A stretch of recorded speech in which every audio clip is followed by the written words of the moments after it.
Five-time presidential hopeful Raila Odinga is at the Supreme Court. He's optimistic that after a largely peaceful voting process, the court will nullify the result that placed his challenger, William Ruto, ahead. They thought we were playing, but we meant business. The right of the Kenyan will not be stolen by those thieves. This is the latest in an unfolding political drama, and at the center of it is the top court. In 2013, the Supreme Court faced its first major test after Raila Odinga sought to have the election result thrown out. The court ruled against him and upheld that vote.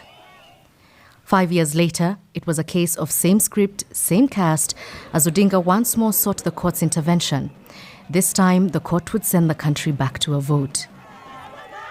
Today, many view the court process as long and drawn out, but also proof of a maturing democracy. Nairobi-based governance expert Gabriel Muthoma agrees with a caveat.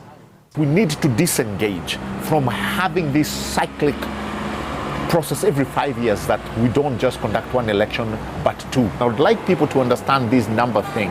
The monetary aspect behind it is if we conduct an elections at 44 billion and then do another runoff or rerun like we saw in 2017, you end up putting another 20 billion or so into the same process. So it becomes a humongous cost to just run these elections.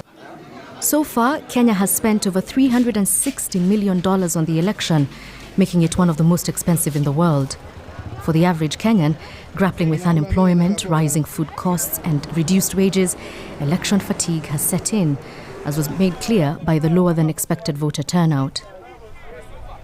We need to wait for the case to be decided so we know how life will be. But that decision could make things better or worse. If we repeat the election, it will affect us negatively. Despite people under 35 making up the bulk of the Kenyan population, they only represented 39% of the voting bloc this year, down from 51% in the previous election. Political analyst Nerima Wako says this disconnect between the youth and electoral processes could have devastating consequences.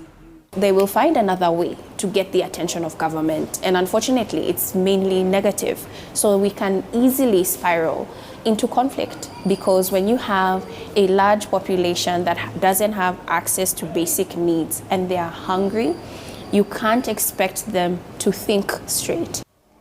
All eyes are now on the Supreme Court, which must for the third time in a row decide what the country's political future could be.